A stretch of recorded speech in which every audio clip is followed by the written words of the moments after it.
เอาเดี๋ยวโทรมันก่อนโอ้ทองอยากกินข้าวระบาดนี่พี่น้องเลยทองโจกเจกโจกเจกอยู่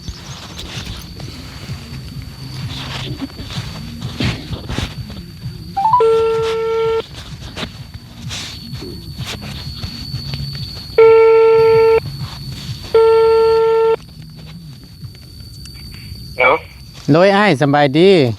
เจ้าโดยเฮาซื้อบ่ตูนเด้อเด้อเจ้าอันแม่นอันเบอร์ห้านเจ้าของมันไม่นำบ่อ้ายนั่นแหละโอเคพอดีเฮาอยากรบกวนถามอ้ายในเด้อจังหน่อยหนึงอันพอมีเสาขายอยู่บ่อ้ายเสาได้จากต้นน่ะนายอยากได้น้ำอยู่3เสา3ต้นอ้ายโอ้เสาอันสั่งมาอยู่อันน่ะฝนตกเขาแก่ออกมาบ่ได้นี่เล่นมื้อเลย พอดีว่าเฮาอยากได้น้ำ3เสาหน้าอ้ายเสาหน้า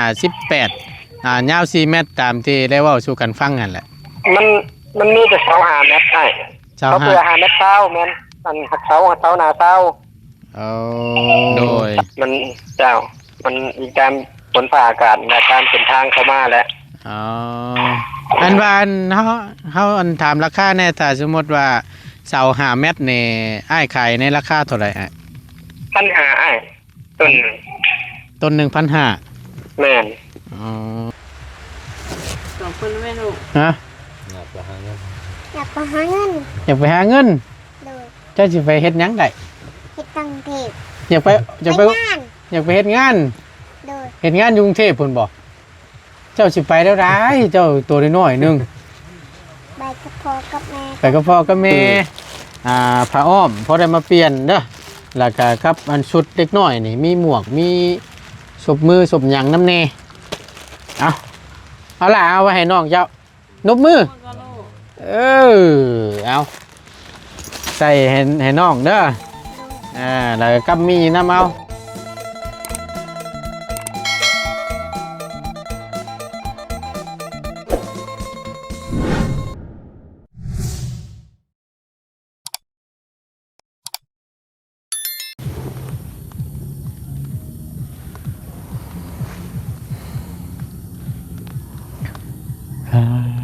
ตัว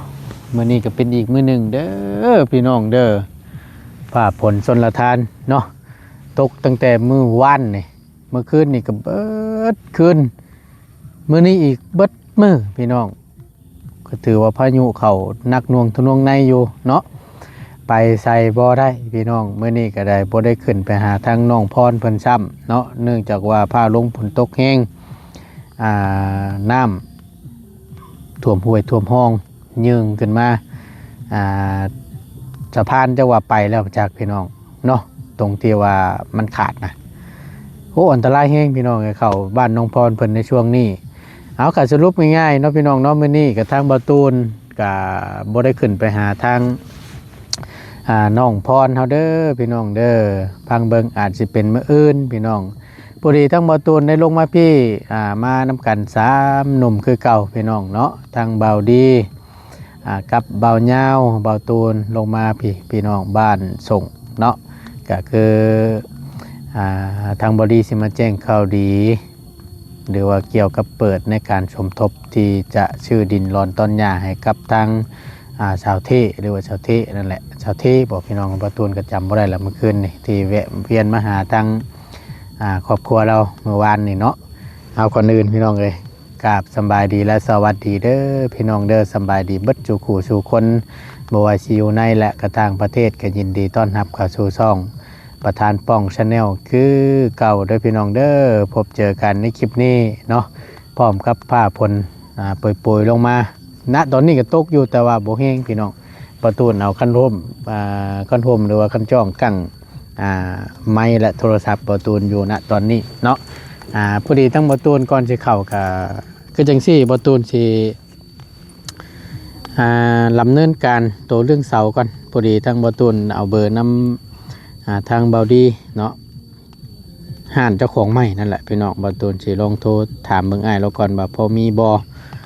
เพราะว่าสร้างจะว่าเขาไปกบไม้กบตอกแล้วจักเลยว่าจังใดสิกบไร่บ่ได้เนาะเพราะว่าฟ้าลงฝนตกนี่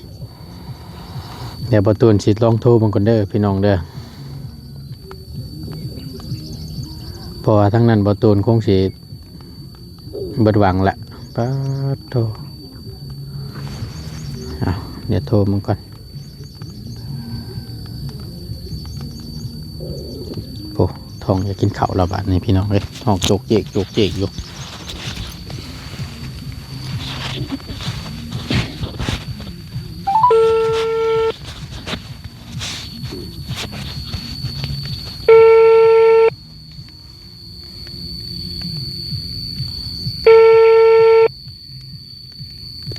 มีคนหับสายบ่ได้เนาะ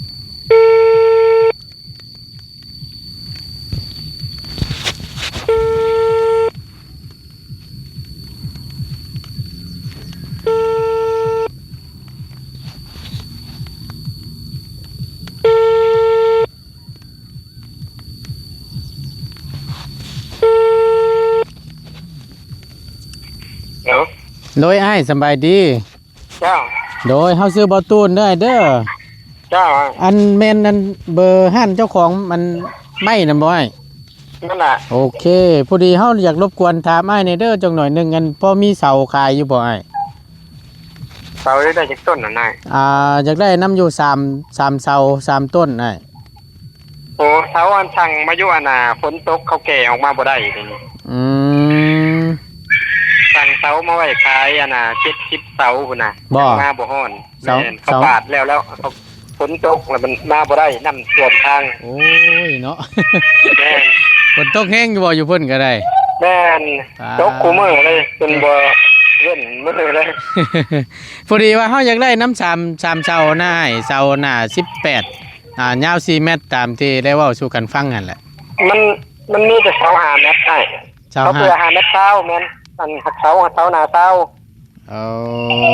สั่งมามีแต่แบบนั้นหักบ่ได้เฮ็ดเสา4เมตร4เมตรเสานะ เนาะ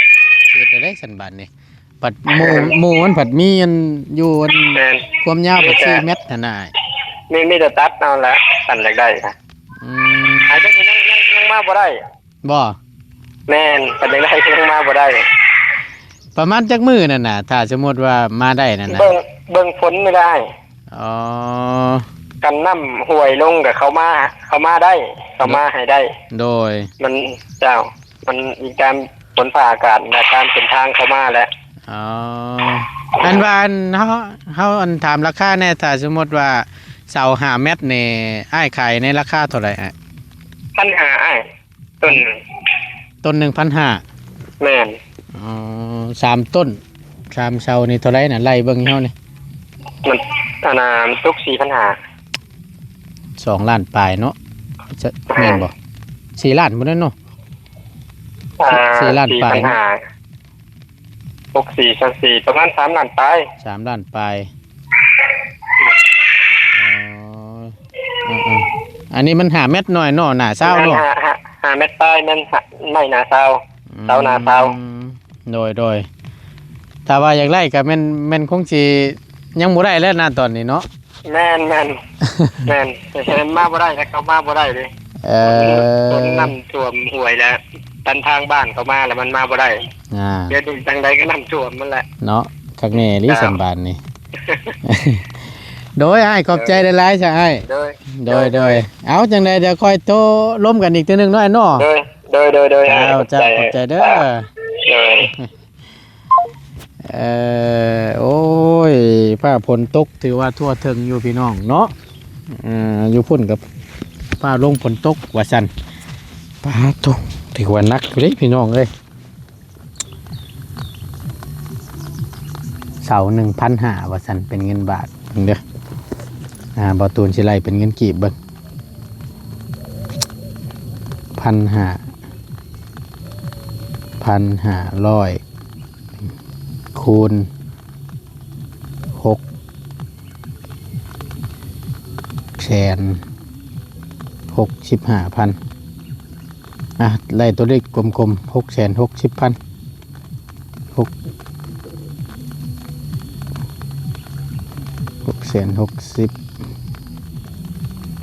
ป้าตัวพี่น้องเกือบตกละเสาเกือบเสาละล้านแต่ว่าความยาว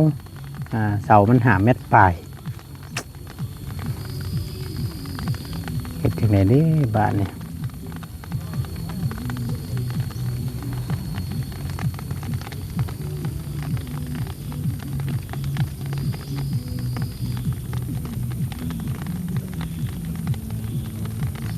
ักอยู่เลยพี่น้อง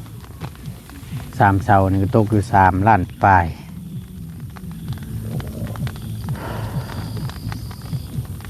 ซื้อมาก็สิได้ตัดถิ่มไปซื้อนี่เดี๋ยวทั้งหมดตูนเสียเบิ่งใหม่อีกเทื่อนึงเนาะแต่ว่าทางนี้เฮาฮู้แล้วล่ะพี่น้องโทรถามเบิ่งถือว่าแพงอยู่ถือว่าชุดๆล่ะเนาะเดี๋ยวค่อยว่ากันเนาะพี่น้องเนาะแต่ก่อนอื่นทั้งหมดตูนสิเข้าไปหาทาง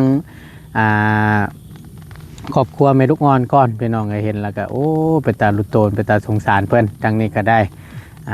มาอาศัยดินรอนต้นหญ้ากับเจ้าอยู่ว่าซั่นเนาะก็เห็นทั้งเราเว้าอยู่เมื่อวานนี่ก็ว่าเรื่องดินรอนต้นหญ้านั่นแหละที่ว่าเพิ่นจัดเป็นดินจัดสรรขายนะพี่น้องถ้าว่าจ่ายสดในราคา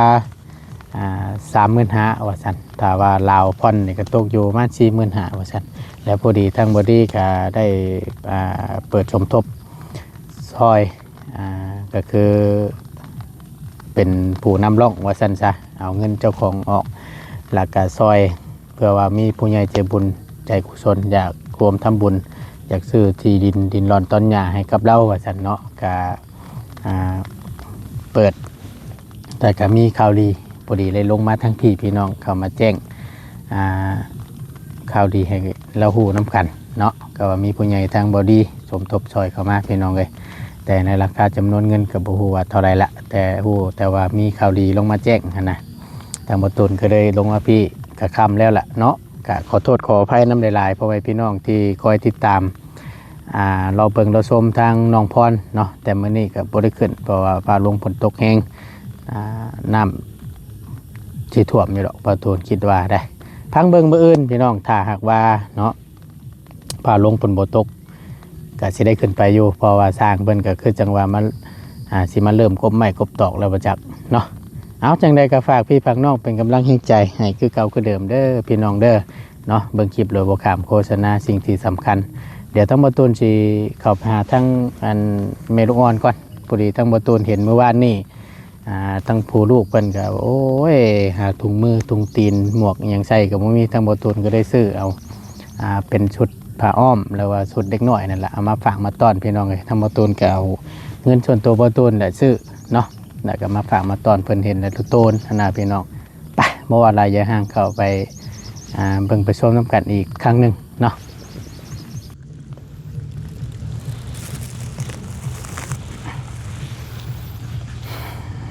เนาะเปิด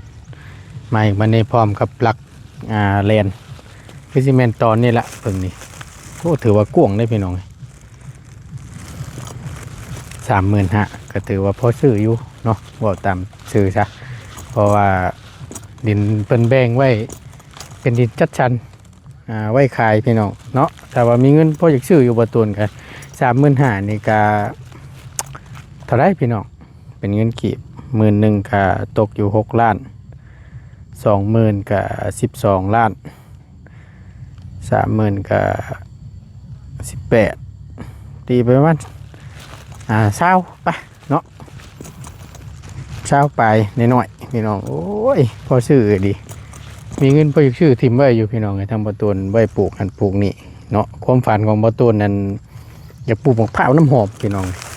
ถ้ามีดินรอนต้นหญ้าอยากปลูกทิ่มไว้เสียเวลาเนี่ยประมาณจัก2ปี3ปีผลผลิตเก็บเกี่ยวแล้วก็สิยาวเลยเห็นนะนี่คือความคิดความฝันของบ่ตูนนะเพราะว่ามันผลผลิตของมันนี่ก็สิเฮ็ดให้เฮาได้กินตลอดนะพี่น้องก็เอาไว้กินเดี๋ยวกินกับคายจังซี่นะประมาณนี้พี่น้องเอ้ยไปเดี๋ยวเข้าไปหาทางอีหล่าเพิ่นหรือว่าน้องตึงของเบาดีเมื่อวานนี่ก็ได้อันนี้สิเป็นกระตูบน้อยหรือว่าเฮือนเล่านั่นแหละพี่น้องไว้พักพิงหรือว่าที่พักอาศัยแต่ว่าเนาะมันก็คือเห็นนี่แหละมันบ่พอไม่แป้นกับบ่มี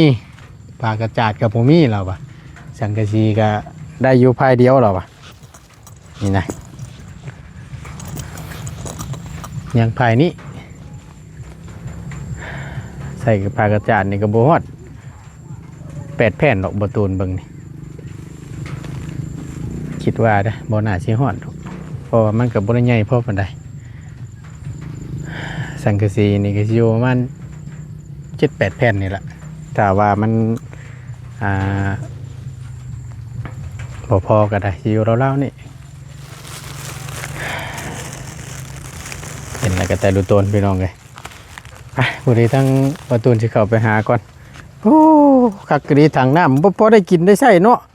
อันนี้โต้งน้ำกินบ่น้ำกินบ่ไอ้น้ำอาบบ่น้ำกินได้ใช่ฮะโอ้น้ำกินนี่โต้งเอานี่บ่บัดน้ำกินคือจงไว้ถังน้อยแท้โอ้กินน้ำพลนี่คักอยู่ได้เนาะใช้ทางเข้านะฮะเอ้าบ่มีประตูบ่โอ้ยเนาะคักแน่ดิบาทนี่พากันอุ้มลูกน้อยมุดเขานี่บ่ปาดโธ่อยู่พร้อมหน้าพร้อมตามื้อนี้โอ้ยเนาะใช้ทางเข้าเพิ่นน่ะบ่มีบ่โอ้เพิ่นอ้อมไปพูบ่ได้ไปทางใดมื้อนี้เนาะโธ่เอาขออนุญาตบาดคำบาดนี่หาทางเก่าก่อนเด้อพี่น้องเด้อจังแม่นก่อนจงทางมาให้ในกระบ่เนาะมาบาดนี้พี่น้องเอ้ยหาทางเข้าไม่กินนี่ก็ได้เนาะสบายดีเด้อไอ้เด้อสบายดีเพื่อนทุกคนพี่สบายดีอยู่พี่ป้าลุงเบิ่งอยู่นี่นกมือพี่สวัสดีน้องมือเฮ้ยคือชิว่าเป็นเนาะเจ้าเนาะเขียวนี่ว้า เอาพบเจอกันเมื่อนี้กับพร้อมหน้าพร้อมตาก็เป็นอีกข้อมนึงเนาะที่ได้ลงมาเยี่ยมยามทางครอบครัวของอ้ายอย่างผมเจ้าชื่อฮะไอรอนเนาะไอรอนเพื่อนพี่น้องเลยเมื่อนี้กับพ่อไปเรียกหน่อยเนาะเอาบอกขออนุญาตอันว่างไม้ไว้อยู่ตรงกลางนี่ก็ได้เพื่อเสียงพุ่นเสียงพี่เนาะแซ่บบ่ว่าละแซ่บบ่เนาะหนาวแท้ๆนอนนี่บ่ย่ำกลางคืนก็ได้บ่โอ้ยเนาะเวลาฝนตกนี่มันบ่ฉาดเข้ามาบ่เนี่ยฮะซาดน้ำมันปัดผ้านี่ก็พูดบ่ได้นี่เนาะโอ้ยนี่มึงเนี่ยพี่น้องเลยนี่นะจับเพลงป่านนี้สิมันขาดไปซ้ำเลยเนาะนี่ล้มตีมาพี่ก็แม่นเรียบร้อยได้นี่เนาะเอาบัดตั้งพุ่นได้สาน่ะพูดคือกันบ่นั่งอยู่นะเป็นลมแห้งก็นั่งเวลาฝนตกนี่มันกันแห้งก็นั่งพร้อมกันนั่งอยู่ในคนดูกนอนผู้พ่อกับแม่นี่นั่งอยู่โอ้ย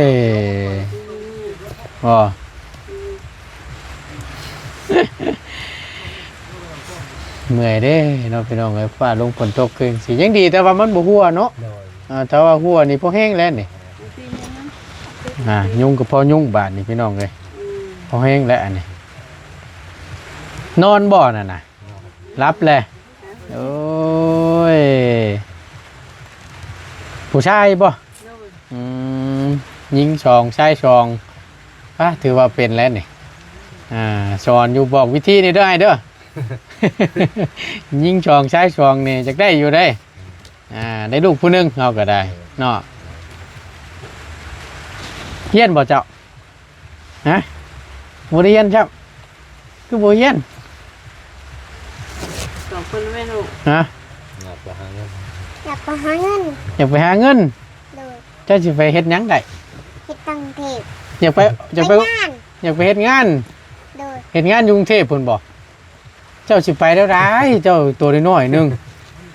ไปกับพ่อกับแม่สิร้องไล่อยู่บ่น้องเจ้ายังน้อย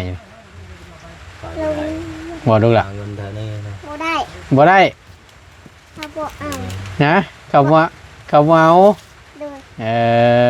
ใจเจ้าอยากลงพุ่นบ่ โดย อยากลงฟังไทย โดย เฮ็ดงานอยู่พุ่นเนาะ โดย ไปบ่ทางว่าสิว่าไป ไปบ่ไปอยู่ก่อนสิไปเมื่อดับหน้าช่วยก่อนไป ไปอยู่บ่เอานะได้กินขนมได้เมื่อพุ่นน่ะ ไปเมื่อเอาเมื่อเป็นเอ้ยน้องตีหนึ่งไปบ่นะเจ้าจักปีแล้วเจ้าน่ะฮะ 4 ปีไป เจ้า4 ปี โดย ก็สิไปเป็นคู่กันกับน้องตีหนึ่งแล้วฉันตีหนึ่งก็4 ปี4 ปีคือกันนั่นก็ได้ เมื่อบ่ เอาเนี่ย บ่เมื่อเป็นหยังล็อกก้าเป็นบ่นี่ เอาเป็ด บ่เป็นเมื่อนะเมื่อหลับหน้าซอยเนี่ยไปแท้ว่าอยากได้เงินจ้ะเมื่อบ่สิจ้างล็อกล็อกก้าซอยน่ะเนาะโอเคแล้วอ่ะ โอเค โอ้บอกอ้ายบอกพ่อบอกแม่บอกแม่คำสิไปนำน่ะ เอาเป็น ฮะ บอกเป็น บอกบ่เป็น เลย ก็เว้าแล้วน้ำพ่อน้ำแม่นี่พวกมันอยู่ครบกันนี่ เฮาสิเมื่อล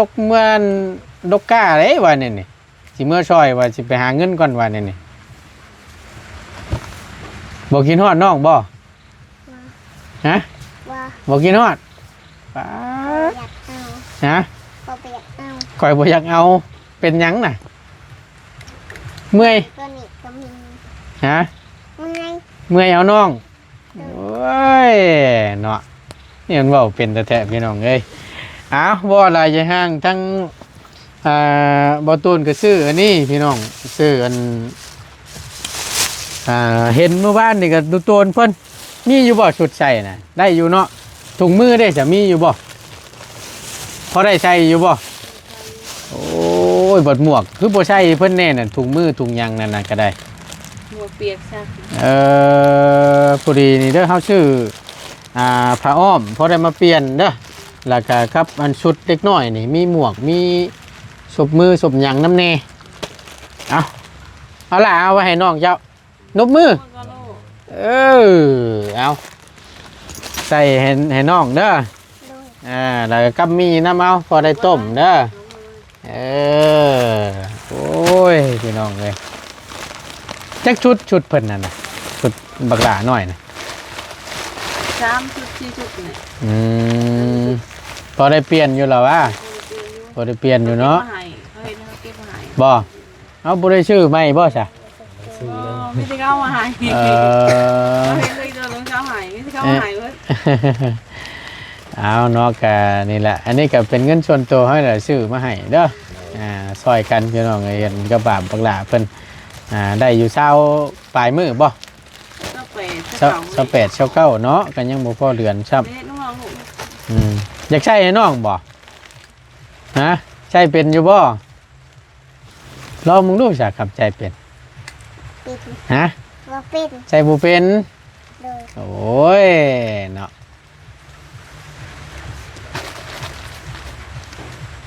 เอามาให้อยู่บ่ ว่าให้ ให้บ่น้องนะขอชนะเนาะเมื่อเป็นน้องทีหนึ่งนี่ เอ้ยเอาพี่น้องไงก็ว่าหยอกว่านูหัวมวนเนาะสื่อว่าเว้าเก่งได้นี่สิหลายแต่บ่ได้เรียนเนาะคำได้เรียนนี่ป้าชงสิเก่งแต่อยากเรียนอยู่บ่ล่ะ บ่เฮียด เฮือน ฮะ มีดินในเฮือนก่อน คือจะ กินในเรือนก่อน คือจังว่าบ่อยากเรียนมันเป็นหยังบ่มักบ่นะบ่มักเรียนว้า เวลาบอกขึ้นไว้ได้ใช่แต่มาตูนมาหาอย่างมาตูนซื้อรถถีบให้ แม่ เวลาการย่างเขาแก ว่ามันงาไก่ มันย่างไกลโพด ให้ไอ้ตูนจิงให้ ถ้าสม กับ มุ ร ติ ถคาเล่งกับรถถีบ บ่ฟังอันเราสิถามก่อนถ้าสมมุติว่าได้รถถีบนี่เจ้าสิเรียนบ่ เรียน เรียนอยู่ กับรถคาเล่ง ร กับ ถ รถถีบ รถคันเร่ง รถถีบหัน รถถีบ ให้แม่ รถถีบให้แม่ อ้าวบัด โดย บัดเจ้าสิขี่หยังซะ ขี่รถชาเล็ง ขี่รถซาเล้งใครสิเป็นคนขับ เจ้าขับเป็นบ่ เป็น เป็นอยู่ เลย เอ้ยเนาะต้องรถถีบตัวขี่ไปโรงเรียน เขาอยากเอารถถีบ บ่อยากได้ซาเล้งพุ่นน่ะ เลย เอ้ย เด็กขอเห็นในรถจักร บ่รถจักร ในตัวชับหันดิ แบบ ตั เป็ วน ชับเฮาหันดิ แบบไปเล่บาดนี้เนาะเป็นรถซาเล้ง เลย ขี่ไปเฮียน เลย อืม เห็นอีหน่อยๆยิ่งขี่ไปเฮียนซื้อได้ซื้อ แม่นบ่เจ้าเห็นไผลูกล่ะ เห็นตอนคอยลงหูเฮียนให้เด้ เห็นตอนลงโรงเรียน เลย เพิ่นขับได้ ดับได้อยู่หน่อยๆยิ่งจับได้ชับอีเด้ จำผู้น้องนี่ เลย ป้าสิเก่งแท้ๆเว้ยจักปีนี่ซ้ำนี่นะ ช่างปีปลาย 2 ปีปลายขับรถได้แหละ บ่ได้ แน่ เอาเนาะกะนี่แหละพี่น้องเอ้ยถ้าว่าเนาะได้ทำได้เฮียนกะสิดีเนาะในอนาคตข้างหน้าต่อไปแน่นอนล่ะ เรื่องการทำการเฮียนนี่ก็ถือว่าเป็นสิ่งที่สำคัญที่สุดล่ะ เพราะว่าถ้าว่าเนาะไปเฮ็ดเวียกเฮ็ดงาน หรืออยู่ใส่ก็ตามแต่พี่น้องลงไปอยู่ฝั่งไทยนี่แฮงแน่นอนล่ะ อันในการเป็นหนังสืออยู่ร้านอาหารเพิ่นก็อยากได้แต่คนเป็นหนังสือในการทำการเรียนว่าซั่นซะ มาห้ามกะลูกมืด หึ มาห้ามลง บ่ ไปกะลูกมาห้ามกะลูก เรียนนั่นบ่ เลย ถามเนี่ยถ้าสมมุติว่าเจ้าเรียน มาห้ามลงโรงเรียนทมคอยลงโรงเรียนดี โรงเรียนหยังนะ เลย โรงเรียนหยังก็โรงเรียนประถม บ่ โรงเรียนถม บ่อยากลงโรงเรียนทมใน เจ๊ คู นี่ ห หร ลา อกระวาวอันนี้ เจ้าอยากลงไปไหน ในคูร้ายพูด ในครู่หลายโพด เลย เยอะก็แนวมันแหละก็ในครู่ก็เพิ่นลงไปสอนนักเรียนก็ลงหลายคนแหละ ตัวบ่ลง ถามแน่สมมุติว่าเจ้าเรียนชมอยู่แล้วเจ้าเขาเรียนน่ะเรียนจบมาแล้วเจ้าอยากเป็นหยังเอาในใจเจ้าน่ะเจ้าอยากเป็นน่ะ อยากบอกว่าโอ้ยหลานเป็นยัง เป็นครูเป็นหมอ เป็น เป็น หมอ ทหารตำรวจจังซี่เจ้าอยากเป็นหยังเอา หลานเป็นยังอันนี้ ใจเจ้ามักนะ นักคนอื่น ฮะ อยากเห็น ก็อยากเอาผัวใหม่ ไหวอย่าเอาผัวไหมโอ้ยตอนนี้เจะมีผัวแล้วฉันบอกฮะจะมีผัวแล้วฉันบอก บ่จะมีผัวแล้วฉันบอกจังว่าอยากได้ผัวไหมหมดรู้ละ เอาผัวเก่าเขาบ่อยากเอาผัวเก่า อยากได้ผัวไหม ผัวใหม่ ผัวแม่นทางเราเบาถามนั่นว่าจะเป็นหยังแบบเรียนจบมาหันสินะ เป็นหวยเป็นคู่ เออ เป็นกู้ บ่โอ้ยเนาะอยากได้ผัวใหม่ว่าฉัน โอ้ยแต่ว่าก็สิได้กลับก่อนแลกคำว่านี่เด้อฟ้าลงฝนตกแล้วปุ๊บแล้วได้บาดนี่คำว่าอยากได้ผัวใหม่นะผัวเก่ามันเป็นหยัง บ่อยากเอา บ่อยากเอา เพราะหยังจังบ่อยากเอา มันบ่ดีบ่ ดีกดไข่ แน่คือจังว่าอยากได้ผัวใหม่ซั่น จะอยากได้เนาะ โอ้ยเจ้านี่ลายใจแล้วเจ้านี่เด้อ พี่น้องเอ้ยก็เว้านัวหัวม่วนเนาะตั้งอีหล่าเพิ่นก็บ่จักหยังดอกที่ปีปลายนึงก็ซ้ำๆกับน้องตีนึงนั่นแหละเนาะบ่ถือสากันเนาะพี่น้องไปบ้านนี้ทั้งเฮาก็จะได้ขอตัวกลับก่อนได้เด้อเนาะมีข่าวดีจังใดก็จังว่าค่อยว่ามาแจ้งข่าวกันอีกเทื่อนึงเนาะโอ้ยถ้าเป็นไปได้นี่แหละสังกะสีพากระจงกระจาดเพื่อนเรากำลังสิยกขี้งอสิมุ่งไว้นะพี่น้องได้อยู่ภายหนึงเป็นไปได้ก็สังกะสีก็พากระแตะแอมมาแล้วไม่ปรุงไม่แป้นนะพี่น้องพอได้ผักทิ้งไปก่อนเนาะนี่ก็อาศัยของพระเจ้าอยู่นี่ก็ได้ อันนี้ก็ตั้งไว้ชื่อประจักษ์นี่แม่นบ่จังพ่อจังว่าฟ้าลงฝนตกลมแห้งย่ำใดจังว่าได้ลุกอยู่นั่นแหล้วสั่น ของเพิ่นเข้ามาก่อนมันกับป๊อบ ดูวันละ อาศัยอยู่ก่อนเนาะโอ้ยพี่น้องเลยตกลงมาแล้วคงสิบัดคืนอยู่หรอกมื้อนี้เนาะได้ไปก้านกบโยมเมื่อคืนนี่ บรรยากาศ บ่ได้ไปซ้ำฟ้าลงฝนตกแห้ง ส่งกับชีวิต โอเคฉันไปบ้านนี้ทั้งเราเบากลับก่อนเด้อ สวัสดี สบายดีปะลุงก่อน มาเอาไม่เราเบา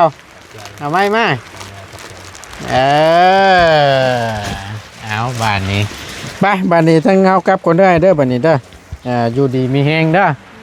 มีข่าวดีจังใดก็สิมาแจ้งมาบอกอีกเทื่อหนึงเด้อขอบใจหลายๆรับแล้วทั้งนั้นก็เบิ่งยุ่งครบเด้อ ไปบ้านนี้สบายดีเพื่อนทุกคนเด้อสบายดีล่ะสบายดีโอ้ยฟ้าลงฝนตกเลยพี่น้องไอ้พวกมืดบัดมือนี่ก็ได้ไปพี่น้องไอ้ทั้งบตุนก็ได้ขอล่ำลาและขอจบคลิปลงไว้เพียงเท่านี้ก่อนขอบบุญขอบคุณในไลน์พี่น้องที่เข้ามาเป็นกำลังแห่งใจ และติดตามมาชมคลิปโดยโปรแกรมโฆษณาเด้อพี่น้องเด้อขอบบุญขอบคุณในไลน์สำหรับคลิปนี้ไปแล้วพร้อมกับผ้าฝนชนทานตกลงมาอีกแล้วพี่น้องอยู่ดีมีแห้งสบายดีเด้อ